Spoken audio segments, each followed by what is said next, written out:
What if Anakin Skywalker left the Jedi Order with Ahsoka? Let's explore the depths of it in the video. I'm asking you back.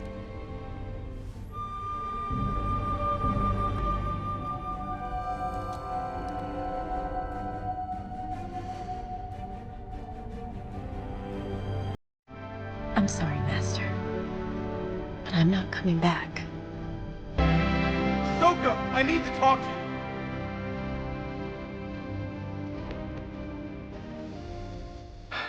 Why are you doing this? The Council didn't trust me, so how can I trust myself? Ahsoka, you are making a mistake. Maybe. But I have to sort this out on my own.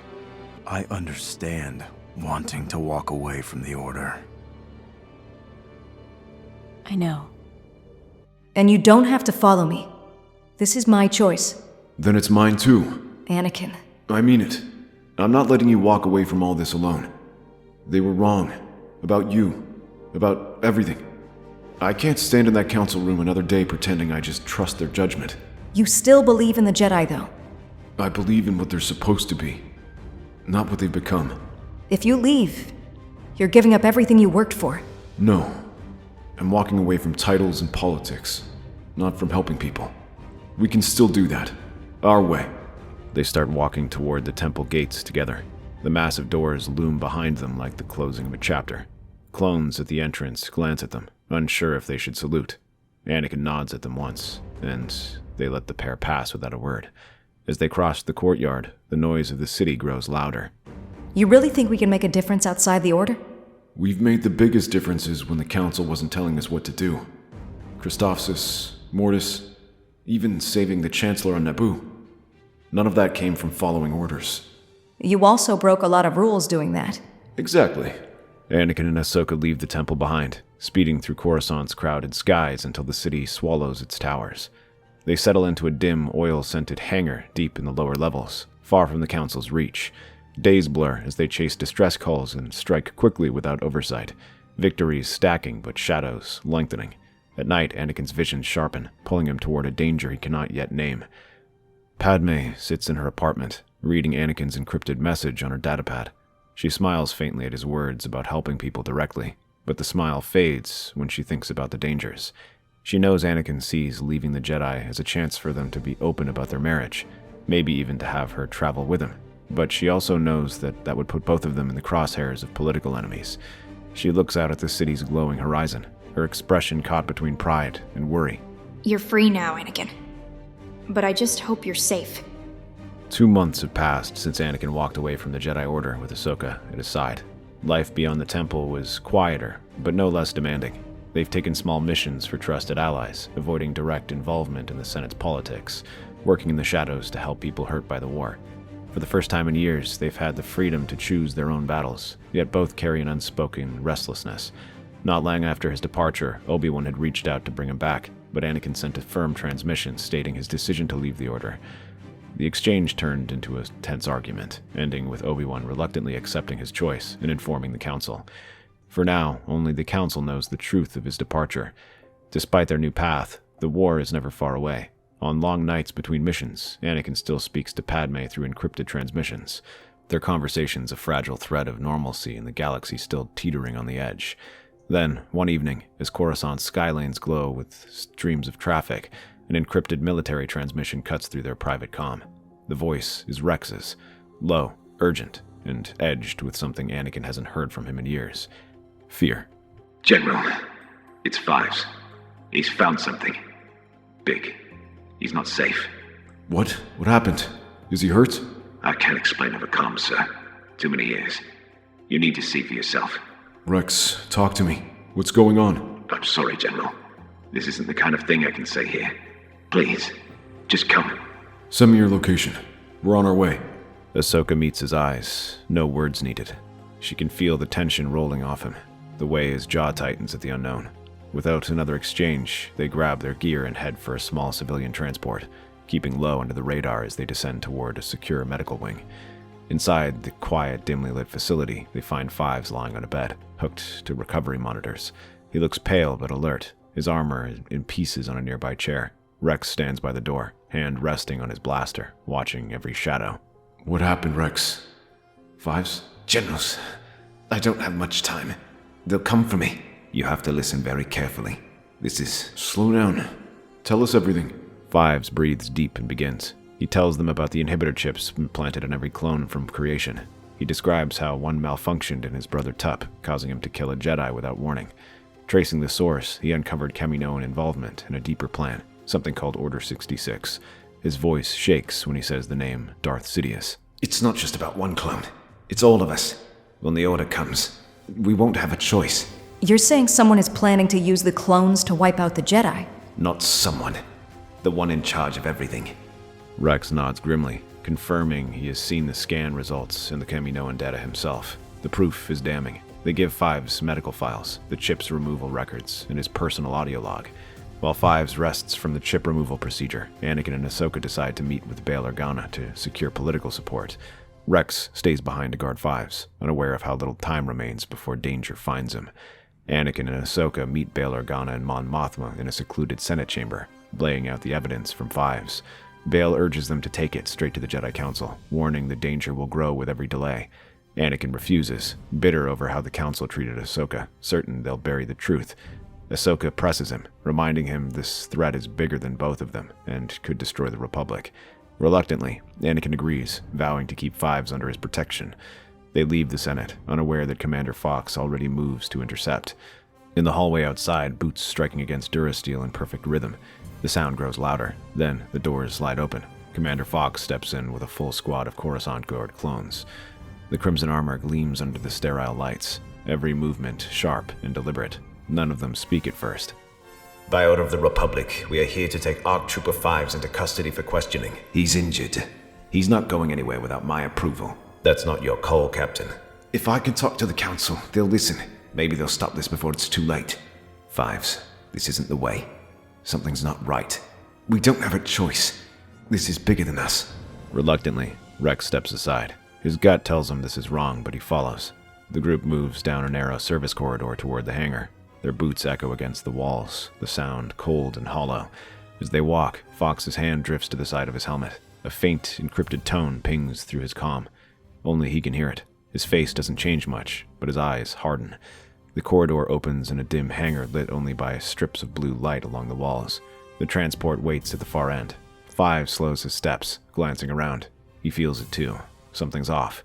Fox moves in one quick motion. Fives, move! His blaster rises. The shot rings out before anyone can stop it. The bolt slams Fives in the chest. Rex lunges forward, catching Fives before he hits the floor.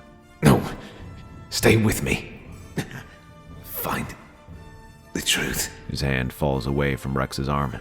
The faint readouts on his chest plate go still. Rex kneels there, frozen, holding his brother as the hangar falls silent, except for the hum of the transport.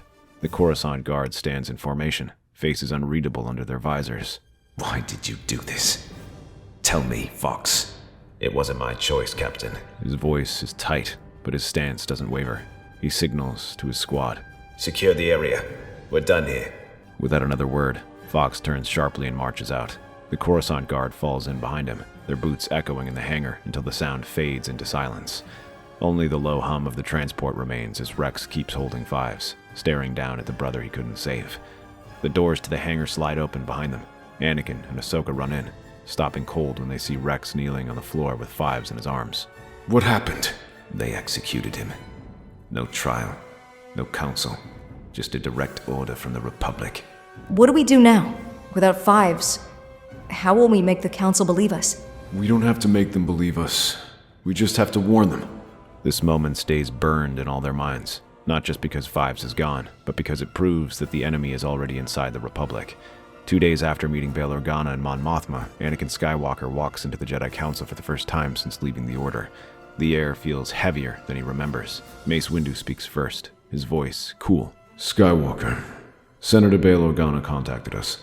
He said you carry urgent intelligence. Anakin steps into the center of the room and sets a small holoprojector on the floor. It flickers to life, displaying the inhibitor chip schematics, the Kaminoan lab scans, and a portion of Fives' recorded testimony. Fives' voice echoes through the chamber. We won't have a choice. The Jedi are the targets. These chips are in every clone. They're not just behavioral regulators. They're control devices. One malfunctioned in Tup, leading him to murder a Jedi. Fives traced it back to Camino and found it was tied to contingency orders.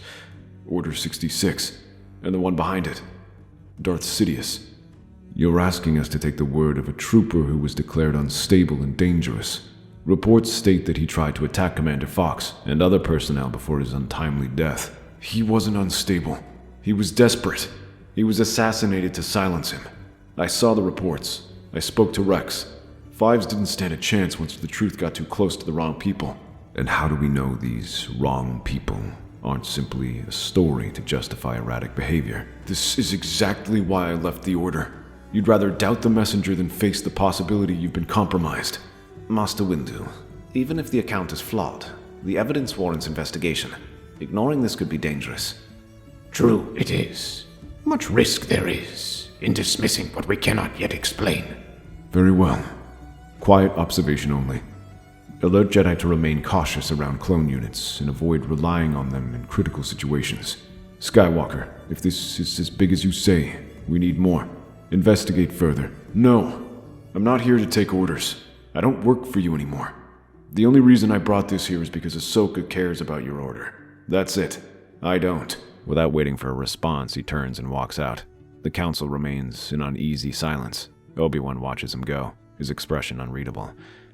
The Chancellor's office is lit in warm gold, the city's evening glow spilling through the tall windows.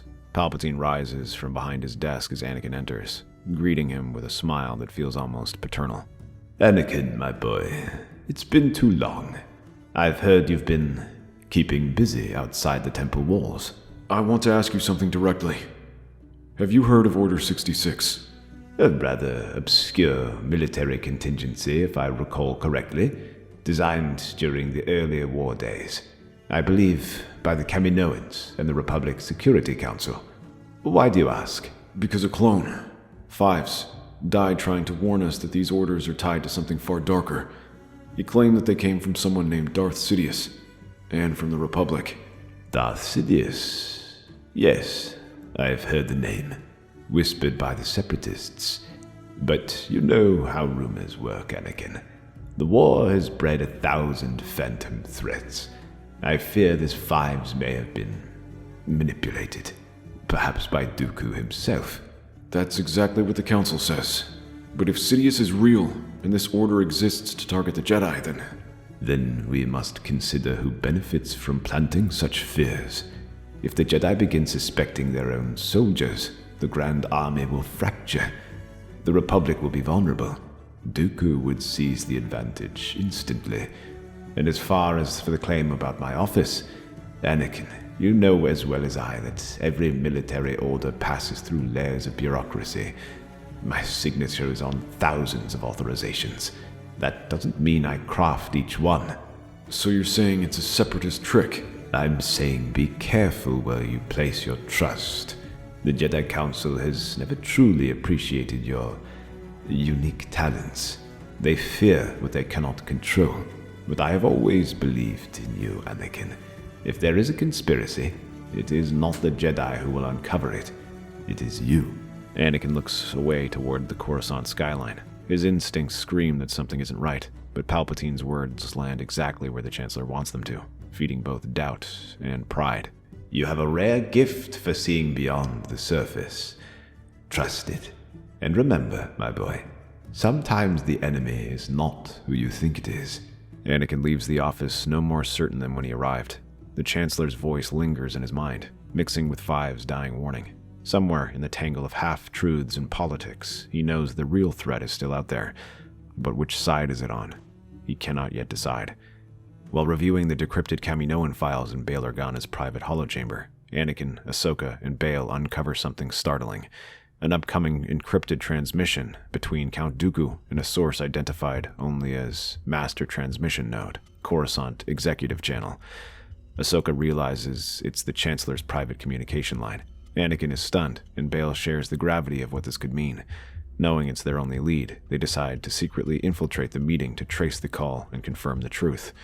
The Separatist relay station floats in deep shadow near a dying star, its skeletal frame silhouetted against the fading light. Anakin and Ahsoka slip through a service hatch, their steps quiet but urgent. The hum of the relay core pulses through the narrow corridors. Inside the main control hub, they hide behind a half-dismantled terminal. A hologram flickers to life in the center of the room. Count Dooku kneels, head bowed, before the towering hooded image of Darth Sidious. The plan proceeds. When the Jedi have been dealt with, the Republic will be ours entirely. The Jedi grow suspicious, my master. Skywalker and Tano are moving beyond the Senate and Council's reach. The Senate will soon move exactly as I have foreseen. The Jedi will be caught in their own net. And the clone contingencies? They will serve their purpose when the time is right. Anakin's jaw tightens as Ahsoka quickly initiates a trace. The signal pings through separatist encryption and locks on Coruscant's government district. It's coming from Coruscant. Where exactly? Before they can record more than fragments, Sidious's hooded head turns sharply, as though looking directly at their hiding place. His voice changes, colder. We are not alone. The feed cuts instantly. The hologram crackles, then vanishes. He knows. You shouldn't have come here, and you shouldn't be serving him. Come out, Skywalker. Show yourself. Anakin steps forward into the light, his hand on his saber. Dooku tilts his head, studying him with a hint of disdain. Always so eager to play the hero. You've learned nothing. Maybe he hasn't, but I have. She drops down beside Anakin, twin sabers igniting with a snap hiss. The green and blue light dances across Dooku's face. His brows lift slightly, genuine surprise flickering through his aristocratic composure. Tano, I did not expect you. I see the Jedi are getting desperate, sending the Padawan they abandoned. Not a Padawan anymore. I'm not here for the Jedi. Then you've chosen the wrong allies. Enough talk. His crimson blade flashes to life and strikes first, colliding with Anakin's in a burst of sparks. The duel is immediate and vicious, Dooku's elegant precision against Anakin's raw power. Ahsoka circles to the flank, forcing Dooku to twist, parry, and counter from two different directions at once. Anakin presses hard, fury in every strike. You're gonna tell us who he is? Dooku parries, calm despite the assault. You think you want the truth. You do not. Ahsoka slashes low, forcing Dooku to step back. We'll decide that for ourselves. Dooku's counter sends her spinning, but Anakin's saber locks with his, pushing him back toward the wall. Sidious's plans are beyond your comprehension, and when they come to pass, you will understand why the Jedi must fall. The Jedi aren't the threat. You are. With a surge of strength, he kicks Dooku's saber from his hands and points his blade at the Count's throat. Strike me down, Skywalker. It's what you want. Anakin's grip tightens. For a moment, the room feels like it's holding its breath. Then Ahsoka steps forward, her voice firm. Anakin, no. We need him alive. He's the only one who can give us Sidious's name. His saber hums inches from Dooku's neck. Finally, he exhales sharply, lowers it, then, with a flash of movement, stuns Dooku with his gauntlet. The Count collapses to the floor. He's not going to talk. Then we figure out where to take him. Somewhere safe, where Sidious can't get to him. If we take him to the Council, Sidious will know. If we hide him, the Council will think we've gone rogue. Before they can decide, the comm on Ahsoka's belt beeps. She pulls it free, pressing the hologram control. Bail Organa's image springs up, his voice urgent. Skywalker, Tano, listen to me carefully. You've been declared fugitives by the order of the Chancellor himself. What? The Senate session was brief. Palpatine claimed you deserted the Jedi Order, sabotaged a military operation, and are conspiring with separatists. He's ordered your arrest on sight. So that's it. He knows we've got something on him. I told the Council before I called you. They're conflicted. Officially, you're to be taken into custody. Unofficially, Master Yoda has advised me to find the truth before more damage is done. So, you're coming here. Alderaan. Now. Bail's image flickers out. The silence in the cabin is heavier than Durasteel. Anakin, if the Chancellor is this desperate, then he knows exactly what we saw. That means he is the Sith Lord. No, I must be wrong. He can't be. That is the only sensible explanation for all this, Anakin. If it is, then we must hurry. They take Dooku with them. The shuttle cuts silently through hyperspace toward Alderaan. On Alderaan, Bail ushers them into a secure chamber, far from prying ears. Dooku sits restrained at the far end, faintly awake, his aristocratic calm still intact despite his situation. Count Dooku, you know why you're here.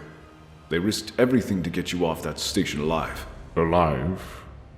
For what purpose? Interrogation? Execution? Answers. The galaxy's about to believe you're the most dangerous man alive, but you and I both know you've just been replaced on that list. Replaced? The Chancellor's already declared us traitors, all because we saw his Sith form. And you believe I will confirm your suspicions? My loyalty got you left behind. He made a public move against you while you were still in my custody. That wasn't strategy. That was fear. He thinks you're finished. And if he can declare me, someone too close to him, a fugitive, he can do anything to you. I never thought Sidious would make such a short-sighted mistake. Sith have trust issues. Looks like he has more with you than you realized.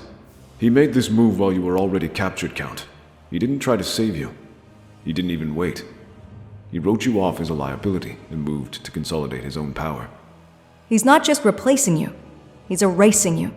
All of your work to build the separatist movement, all of your political ideals, they'll all be consumed by his empire. You won't be remembered as a visionary. You'll be a footnote in his story. What do you want from me? Testify against him. Expose Sidious, and you won't be a prisoner of the Republic. You'll be the key to saving the galaxy from a threat greater than both the Jedi and the Separatists. We'll offer you exile on a neutral world, your life intact.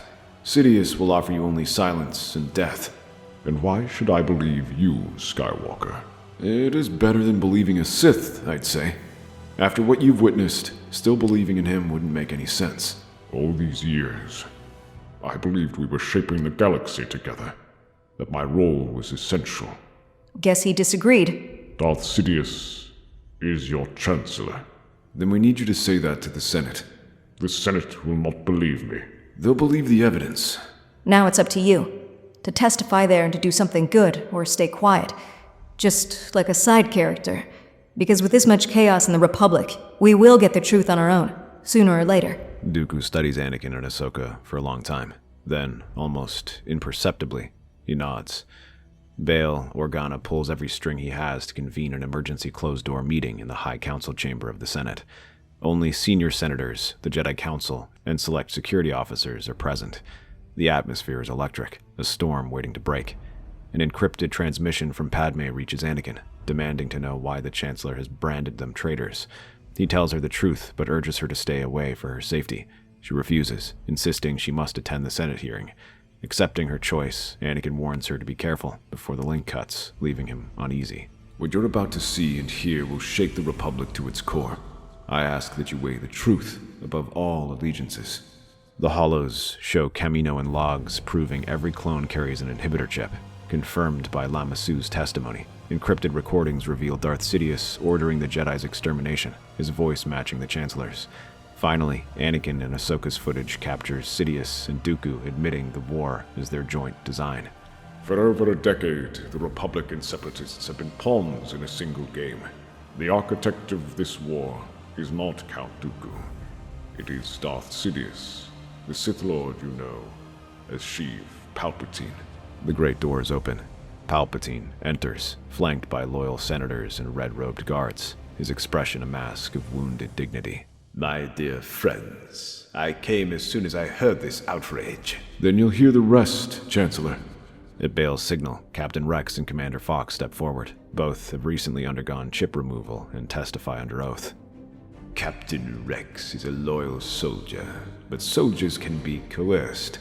Memories can be altered. This is the work of separatist manipulation. We match the vocal patterns of Darth Sidious in these recordings to your own. The probability of error, less than 1%. Evidence can be fabricated. Fear can be weaponized. And I fear the Jedi are no longer guardians, but aggressors. The chamber erupts in divided voices. Shock, outrage, denial. Bail calls for order, but the weight of what they've seen hangs like a shadow over the room. The chamber does not quiet easily. Senators shout over each other, some demanding Palpatine's resignations, others defending him with equal passion. Order! This chamber will have order! Chancellor, in light of this evidence, I move for your immediate suspension from office pending investigation, for the safety of the Republic. So, this is the coup I long have feared. The Jedi and their allies will not rest until they control the Senate. This is not a coup. This is the Senate exercising its right to defend the Republic. I see now. My trust was misplaced. Chancellor, you are under arrest. Commander, you will place the Chancellor under protective detainment until the investigation is complete. I warn you all. This path leads to ruin. Senate guards from the Loyalist factions hesitate, but Commander Fox steps between them and the Chancellor, his DC-15 leveled. Captain Rex mirrors the motion from the other side. The chamber is silent except for the faint hum of the repulsor lift podium. Senators lean forward, watching history teeter on the edge. For a heartbeat, Palpatine stands utterly still, as if weighing whether to yield or to unleash his true power here and now. Very well. If the Senate wills it. He steps forward, flanked by both Loyalist and neutral guards. But the way his hands remained hidden beneath his robes tells Mace this is far from over. Fox and his squad step forward, but the chamber doors burst open. A flood of armored Coruscant Loyalists march in, weapons ready. By order of the Chancellor, stand down. The tension snaps. Neutral guards raise rifles, Loyalists push forward, and Senators scramble behind the safety rails. Mace and the Jedi Council members ignite their sabers, forming a protective barrier in front of the unarmed Senators. Behold the true face of treason. Blaster fire erupts. Mace deflects incoming bolts towards the ceiling, trying to avoid casualties. Obi-Wan, Kit Fisto, and Plo Koon push the Loyalists back, but the chaos spreads. Bail ducks behind the Chancellor's podium, flipping open a small hollow transceiver. Padme, already present in the chamber as part of the hearing, dives for cover beside him, shielding herself from the crossfire. Bail keeps his voice low over the din. Skywalker, Tano, if you can hear this, we need you, now. It's happening. Padme wonders aloud where they could be. They couldn't risk being here. The Chancellor branded them traitors. But now, he is. Across the city, in a dim maintenance bay deep in Coruscant's lower levels, Anakin and Ahsoka exchange a grim look. Back in the Senate chamber, Fox's squad fights to hold the line against their own brothers. Mace advances on Palpatine, but the Chancellor suddenly steps back, his voice a hiss only those nearest can hear. If you choose to fight me here, many will die. He flicks his wrist. Blue lightning lashes towards Mace, throwing 2 Senate guards across the floor. Gaps rip through the chamber. The sight confirms what words alone cannot. Palpatine no longer hides his Sith nature. His red blade ignites with a snap hiss, and the room's chaos condenses into one sharp point. Survival. Obi-Wan moves to flank him, but Palpatine's speed is inhuman. One twist, one flick of his wrist, and Obi-Wan is hurled backward into a Senate bench. Guards, kill the traitor. 2 red-robed Loyalists break formation, striding toward the restrained Count. His hands are bound in energy cuffs, leaving him no defense. For the first time, a flicker of unease crosses his face. Not fear of death, but of betrayal finally laid bare. The distant whine of a transporter's repulsor lifts grow louder. The side access doors slam open. Anakin and Ahsoka stride in, sabers blazing, cutting through the last of the Loyalists blocking their way. The guards raise their weapons, and a blue lightsaber flashes into the chamber from nowhere. It spins through the air, cleaving the first guard's weapon in half before slicing clean across the second's chest plate. Sparks burst in every direction. The blade snaps back into Anakin's grip as he steps from the shadows, placing himself between Dooku and the attackers. His eyes lock on Palpatine. It's over, Chancellor. No, my boy. It's just begun. The chamber shakes as the clash begins in full. Jedi against Sith, with the fate of the Republic hanging in the balance. Yoda, moving with surprising speed for his small frame, hobbles past the fallen guards and to Dooku's side. Safe you must be kept. Too valuable you are. With a flick of his clawed hand, the cuffs on Dooku's wrists clamp tighter, and 2 Jedi sentinels fall in around him. Yoda's eyes narrow, making sure the Count is shielded from any more accidents. Palpatine watches, his expression tightening as he realizes the witness will not be silenced. The chamber is a storm of noise and light. Loyalist blaster fire ricochets across marble floor as Jedi deflect and press forward. Senators flee through the side exits, while others stand frozen in shock, unable to process the revelation that has just unfolded before them. He unleashes another barrage of force lightning, this time sweeping it across the chamber. Senators scream as desks and chairs explode from the impact. Mace pushes forward through the storm, his blade absorbing the energy. Anakin charges, locking sabers with Palpatine. Sparks hiss against the marble floor. Their eyes meet. Palpatine's gaze is almost paternal. Anakin's burning with betrayal. I would have given you everything, Anakin.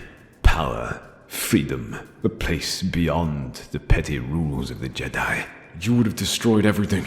The Republic, Padme, me. Ahsoka joins the assault, spinning low to cut at Palpatine's legs. He sidesteps with serpentine grace, but her attack opens a window. Mace's blade comes down hard, forcing Palpatine to retreat toward the central dais. The Sith Lord's confidence cracks, and for the first time he's on the defense. His strikes grow faster, sharper, but less controlled. 3 Jedi pressing him at once is beginning to take its toll. If we take him alive, the whole galaxy will see the truth. Palpatine snarls, suddenly surging forward with unnatural speed. He drives Mace back, disengages, and hurls his saber toward Bail. Anakin intercepts it midair, the 2 blades locking in a flash of light before Palpatine summons it back. You will not cage me. I am the Senate. Not anymore, Chancellor. They drive him back toward the Chancellor's podium. Palpatine tries to leap upward toward the higher Senate platforms, but Ahsoka catches his leg with a precise force pull. He crashes to the floor, his saber skittering away. Mace steps forward, blade poised. It's over. Mace hisses, lightning explodes from his fingers, but Anakin and Ahsoka intercept it from either side, crossing their blades to block the attack. The energy sputters out. Sidious collapses to his knees, still glaring with undiminished hatred. Guards rush forward, not loyalists this time, but neutral Senate security. They clasp binders around Palpatine's wrists. Silence falls, save for the crackle of damaged lights overhead. Senators begin to emerge from hiding, their faces pale, their eyes locked on the untouchable man now kneeling in defeat. The Republic will remember this day. Oh, they sure will. Anakin and Ahsoka exchange a look, not of triumph, but of relief, and an unspoken understanding that the galaxy will never be the same again. 3 days later, the skies over Coruscant are calm for the first time in weeks. The great Senate dome gleams in the sun, though its marble still bears the scars of battle. Inside the High Court, the trial of Sheev Palpatine has begun. A panel of senior judges, Jedi representatives, and neutral senators presides. The charges are read aloud: conspiracy, war crimes, and treason. Hollows of intercepted transmissions, Dooku's testimony, and the recovered Order 66 protocols are displayed for all to see. There is no crowd. The trial is closed to the public, but the galaxy will hear every word in the coming days. In the visitors' gallery, Anakin stands with Ahsoka, Mace, Yoda, and Obi-Wan. The atmosphere is one of quiet vigilance, but the danger is past. The man who nearly enslaved the Republic now sits shackled, silent, his eyes locked on Anakin. The Sith plan ended. The darkness thinned. But shadows there will always be. And we'll be ready for them. After the session adjourns, Bail Organa addresses the press. His words are firm. The Republic will not be ruled by fear. Emergency powers are dissolved. Elections for a new chancellor will be held within the month. Later that evening, on a quiet terrace of the Senate building, the core circle of Jedi and trusted allies gather. Padme steps forward, her gaze warm as she takes Anakin's hand. There's something we've hidden for too long. Anakin looks between Yoda, Obi-Wan, and Mace, then at the rest of the small group. Padme and I, we're married. We have been for some time. Gasps ripple from those who don't know. Ahsoka blinks in surprise, while Bail smiles faintly. But Yoda simply nods, eyes glinting with quiet understanding. Known it was. Chosen your path is. No Jedi are you now, but a protector of peace, still. Mace folds his arms, but allows the faintest smirk. You've caused enough trouble for one lifetime, Skywalker. Just make sure this one doesn't end in a Senate hearing. Anakin grins, pulling Padme closer. No promises. The group shares a rare, genuine laugh, the sound carrying into the Coruscant night. In the distance, the city lights stretch endlessly, no longer hiding the shadow that had ruled them. The Republic is scarred, but alive. The Jedi Order, under Mace's guidance, begins to rebuild. Smaller, wiser, and more attuned to balance than before. On the terrace, Padme rests her head against Anakin's shoulder. It's over. Anakin looks out at the skyline, then at her. No, it's just the beginning. But this time, we face it together. That's our theory. The Star Wars universe is a galaxy filled with exciting stories and possibilities, and we love exploring them. If you'd like to join us on this journey to a galaxy far, far away, then please like, share, and subscribe to our channel.